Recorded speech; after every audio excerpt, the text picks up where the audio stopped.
A paz do Senhor, meus irmãos, sejam muito bem-vindos mais uma vez no meu canal, onde temos o privilégio, a oportunidade de mais uma vez meditar e aprender na palavra do Senhor. Como vocês perceberam, já está um pouco diferente aqui o visual do vídeo, porque temos um convidado especial, barbudo. Meu amigo Júnior Sutil, evangelista, prega a palavra de Deus, homem de Deus.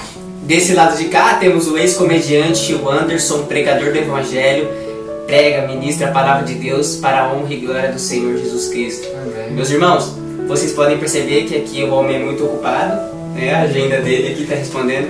Perdão. E a gente vai responder algumas perguntas que vocês mandaram. Eu acho que a pergunta é mais popular, né, mano? As perguntas que acontecem.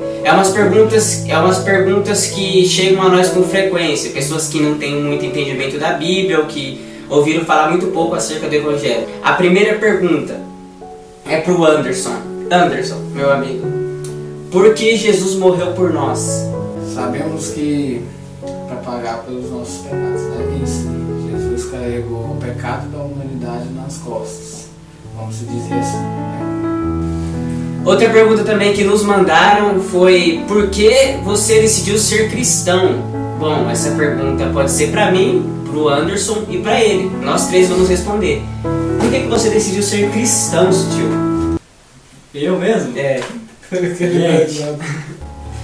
É engraçado. Tá com cara de polêmica, né? Não é que é polêmico, mas é engraçado, porque a Bíblia diz que não foi nós que escolhemos a ele, mas ele nos escolheu, né? Correto. Mas, vamos lá. Eu não tive escolha.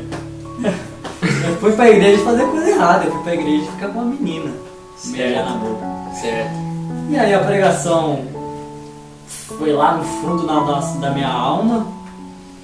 E quando eu fui ver, eu já estava envolvido com a igreja. Isso já faz 10 anos. Glória. Aí. Então, tipo assim, por que você decidiu ser cristão? Eu acho que eu não decidi nada, as coisas aconteceram naturalmente.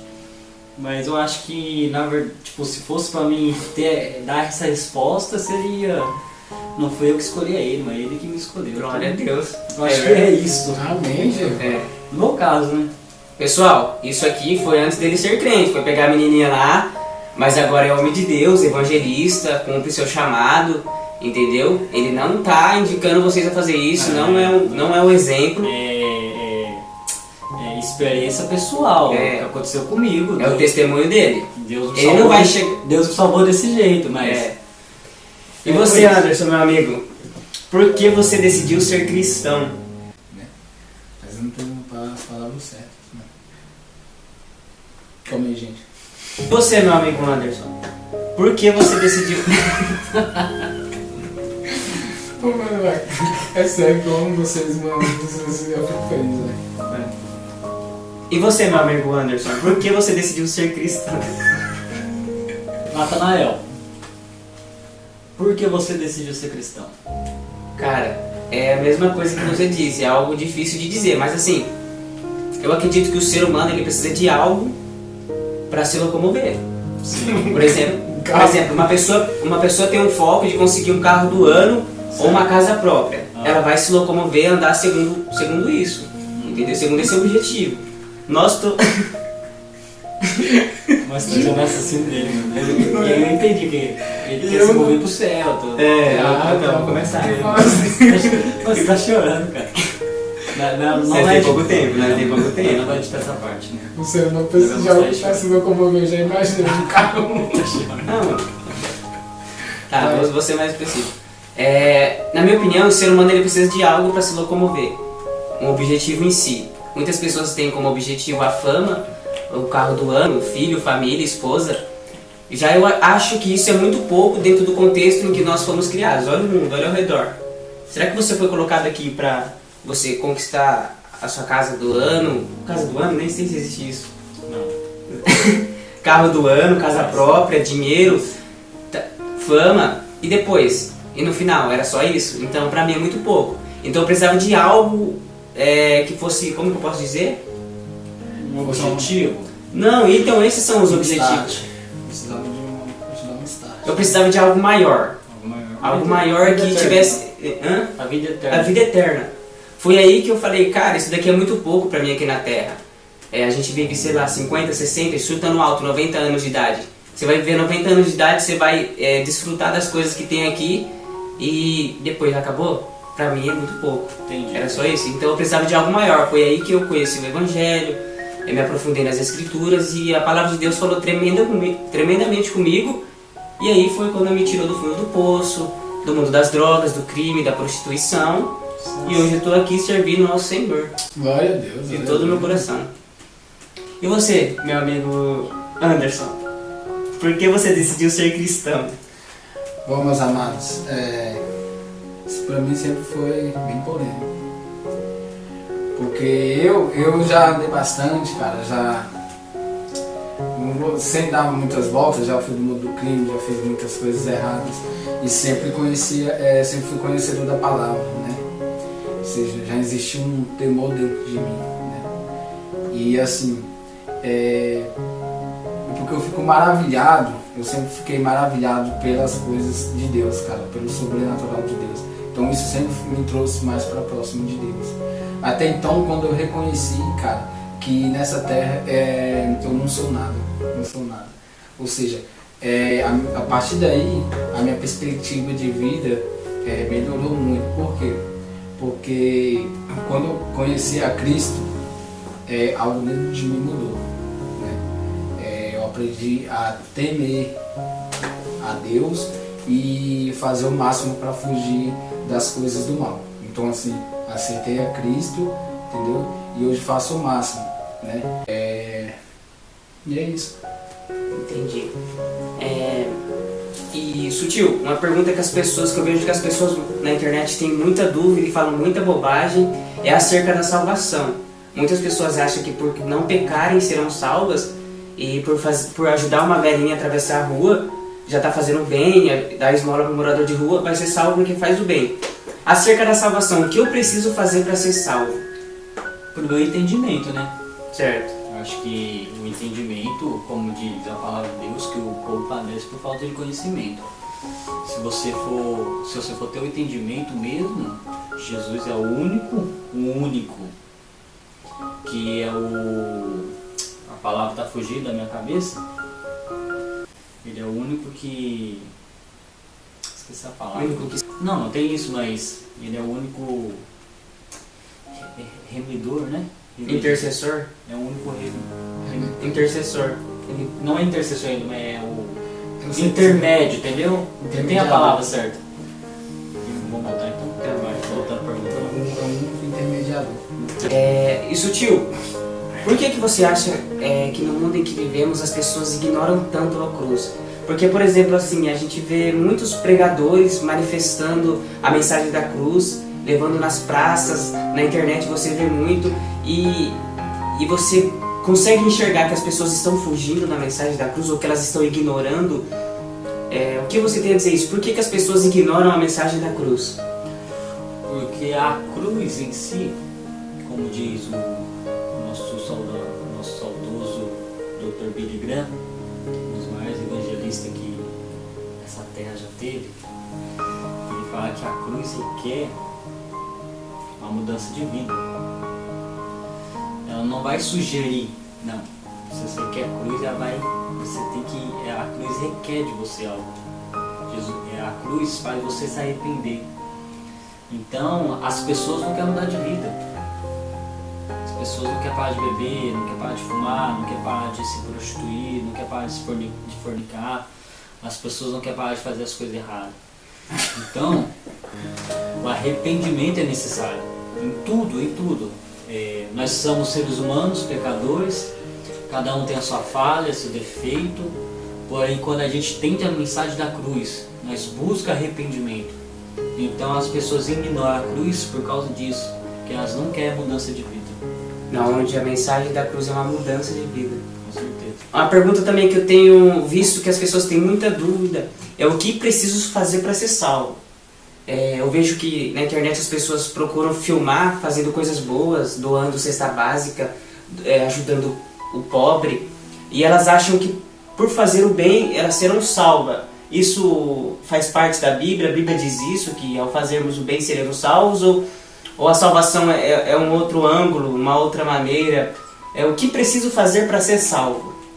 Na verdade, essa coisa de fazer coisas boas e postar na internet, pra mim, é um evangelho superficial. O evangelho vai muito mais além do que essas coisas, né, cara? Acredito que fazer o bem vai muito mais além do que isso, né? De mostrar que você está fazendo. Fazer o bem, você fazer sem mostrar. Porque se o seu intuito é fazer o bem para a obra de Deus, então o único que tem que saber é Deus. Tu não precisa ficar mostrando, né? Certo. E qual foi mesmo a faixa? O que preciso saber o que preciso fazer para ser salvo? Bom, a Bíblia ela nos relata também que para a gente buscar uma salvação, a gente tem que ser imitadores de Cristo, certo? Imitadores de Cristo, a gente tem que procurar se santificar cada vez mais, né? A Bíblia vai nos dizer que sem a santidade a gente não nos vê a face, né? Então assim, creio que vai dar intimidade de cada um com Deus, né? E assim, cara, acredito que a particularidade com Deus vai de cada um, né? Essas coisas de você ficar fazendo bem, posto nas redes sociais, Deus conhece o coração de cada um, sabe se você está fazendo para expandir a obra de Deus, né? No que tange a igreja como si, né? Mas, cara, eu creio que você já indo no caminho, seguindo a risca o que a Bíblia manda, eu creio que, cara, mais próximo você vai estar da salvação, né? Porque a única certeza é Deus mesmo. Certo. E você, Sutil, tem algum complemento para essa pergunta que as pessoas têm muita dúvida e você vê muita bobagem hoje em dia na internet acerca da salvação? O que preciso fazer para ser salvo? Então, como já falado numa pergunta anterior, acerca de entendimento.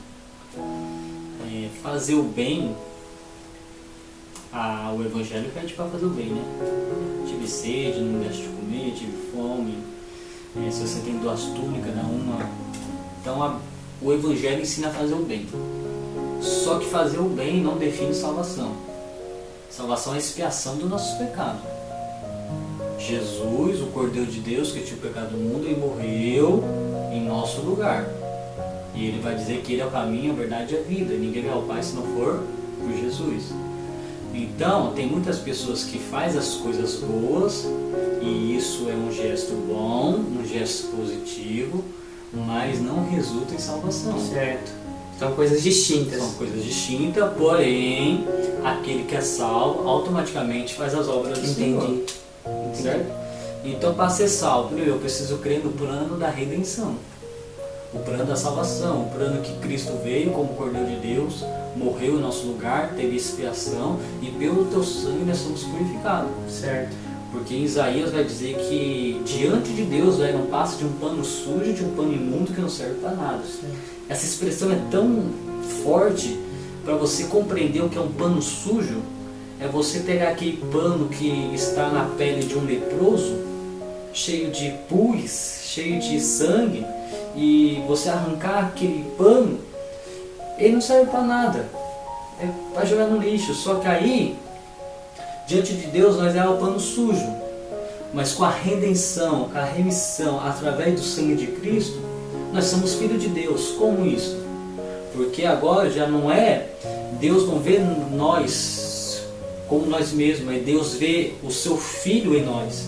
Por causa disso que o apóstolo Paulo falou, já não vivo mais eu, mas Cristo vive em mim. Então nós temos base para ser salvo. Resumindo, para ser salvo, nós precisamos ter Cristo na nossa vida. Certo. Aceitar Cristo. Ele é o único intermediador. O único. Entendi. É isso. Glória a Deus. A pergunta também que eu tenho para te fazer, Sutil, é se todos são filhos de Deus. Na sua visão, o que a Bíblia diz a respeito disso? Visão bíblica, né? Vamos lá para a visão bíblica. Visão bíblica, todos são criaturas. Mas em João capítulo 1 vai dizer que Jesus veio para os seus, no caso seria os judeus, mas os seus o rejeitaram. Mas todo aquele que o aceitou tem o poder de ser chamado filho de Deus. Então só é filho de Deus quem aceita Cristo, quem aceita Jesus. Biblicamente é isso. Então, e a questão da igreja? Preciso estar dentro de uma denominação? cara, a Bíblia também ela vai nos relatar, né, bem claro, que na verdade o que acontece? A igreja somos nós, não é? Porém, é necessário que a gente vamos até o templo para a gente prestar o culto a Deus, né? Ou seja, a gente leva as nossas causas ao altar, a gente nos reunimos como irmãos para prestar o nosso culto ao nosso maravilhoso Deus. Eu falo assim porque é a intimidade com o Pai, né? Maravilhoso Deus. Então assim, eu creio que não é somente você estar indo aos cultos, mas é o que você faz também fora dos cultos, não é? Então é uma junção, e nisso Deus vai ver os nossos frutos, entendeu, cara? Mas assim, o culto pra mim ele serve para fortificar a gente. Essencial, né, cara? Principalmente cultos de ensino, né? Que é onde a gente aprende muito isso, né, cara? Cultos de ensino. Muitas das pessoas, quando falam que é culto de ensino, geralmente não vou generalizar, mas uma boa parte pensa que não é obrigado, que não deve ir ao culto de ensino. Porém, a maioria das pessoas que não lê Bíblia, né? Então, o que acontece? Os cultos de ensino ajudam muito nessa questão, porque lá você vai aprender mais, né, sobre a Bíblia. Então, você tendo conhecimento da Bíblia, você se afasta do mal. Você se afastando do mal, você fica mais próximo de Deus. Você ficando mais próximo de Deus, eu creio que a probabilidade de você ser salvo é bem mais alta. Certo. Cada um de vocês tem a sua. Mas por que eu devo acreditar em Deus? Cara, eu vejo Deus em tudo. Tinha um poema, eu não vou lembrar de todo o poema, mas que começava assim, ó. Deus existe? Por que existe Deus? No olhar de uma criança, no canto de um passarinho. Na nuvem, na esperança. Todo dia existe Deus. Então eu vejo Deus em tudo. Eu vejo Deus na criação, como diz o próprio Jó. Antes ouvia Deus só de falar, mas hoje meus olhos contemplam. Depois que ele recebe algumas perguntas: onde estava tu quando eu criei as estrelas? Onde estava tu quando eu criei o mar? Onde estava tu? Tal.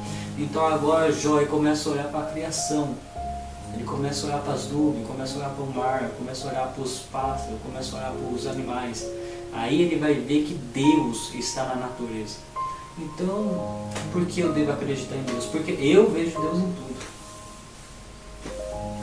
Certo. Você tem alguma resposta para essa pergunta, André? Cara, faço das palavras do sutil as minhas palavras. Entendi. Né? Mas também eu tenho meu modo de enxergar, cara. E eu sou uma pessoa que eu vou muito mais além, né? Assim, tipo, em questão de enxergar. Né? Muito mais além, não do que o sutil, mas assim, muito mais além do que a limitação da nossa visão, né? Eu não acredito só no que eu vejo aqui, eu acredito muito em possibilidades, né? Assim, questão de... Eu vou muito pela criação, né?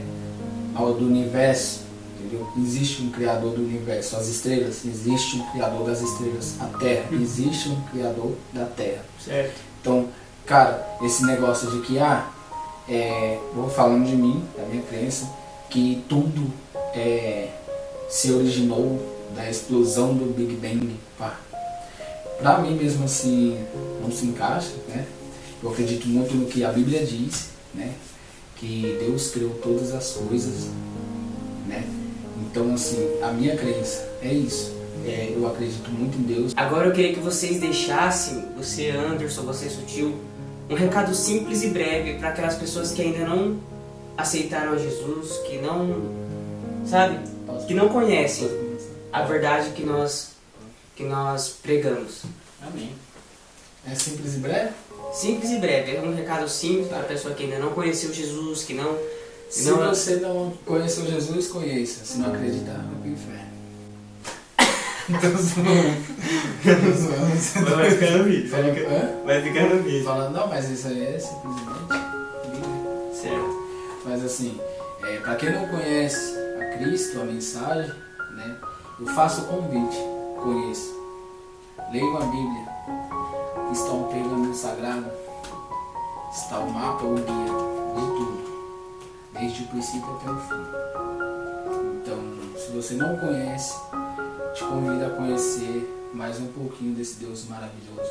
A gente sempre fala de Deus com uma seriedade muito grande, mas se a gente for ficar maravilhado por cada detalhe, cada toque especial de Cristo, de Deus, na passagem de Cristo, na criação de Deus, a gente vai ficar maravilhado pelo Criador, porque tudo que é criado por Deus é perfeito. Eu nem sei o que eu estava respondendo. Eu queria que você deixasse um recado, uma mensagem breve para as pessoas que não conhecem a Cristo ainda, que vivem longe, que não se entregaram. Muito boa. Gente, seguinte, o salmista ele vai dizer assim: provai e vede que o Senhor é bom. A gente já experimentou tantas coisas. Eu já experimentei macumba, bebida. Você já contou também o que você já passou.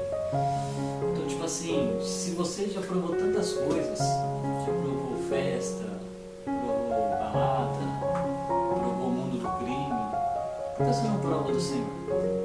Provai e vede que o Senhor é bom. Deixa eu ver isso. Nossa, igual Thiago assim. E como... Finalizando o Globo Repórter. Nossa. Você viu? Eu fiquei até com inveja agora. Não, do jeito que ele falou agora, você viu? Você tá louco, mano. Então, meus queridos, esse convite, só queria deixar um versículo aqui. A Bíblia vai dizer, qual que é o versículo? Vinde a mim. Mateus 11:28. Mateus 11:28. Vinde a mim todos que estão cansados e sobrecarregados, eu vos aliviarei. A palavra de Deus, ela é um alívio para a vida daqueles que ainda não conhecem a verdade. O que é a verdade? É tudo aquilo que a Bíblia manifesta acerca de Cristo, acerca da redenção, acerca da salvação. Conheça Cristo, que Ele te liberta de tudo que te escraviza, tudo que te escraviza lá fora, o pecado, a crise de ansiedade, depressão.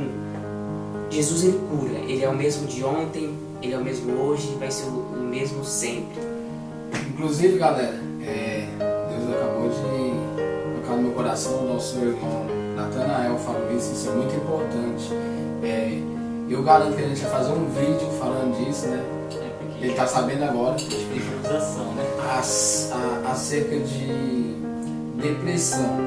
A depressão ela é conhecida como a doença do século XXI, a doença dos jovens, depressão. E isso é um tema a ser abordado, porque hoje em dia os jovens sofrem muito por depressão, né?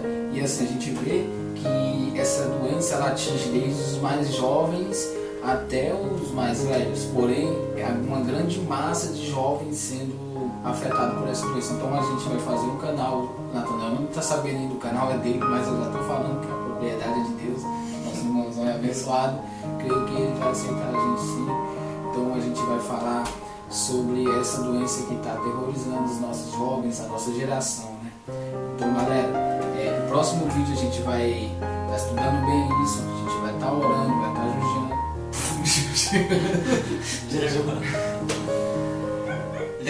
Mas é isso, pessoal. Não, tá bom. Explica que foi. Explica que foi improvisação e tudo. Ah, pessoal, esse vídeo aqui. Mais um vídeo. Pessoal, profissa. O vídeo não foi da maneira que nós queríamos, porque foi um vídeo improvisado. Nós acabamos de chegar do culto, resolvemos gravar. E Deus falou tremendamente. Mas enviem perguntas para nós.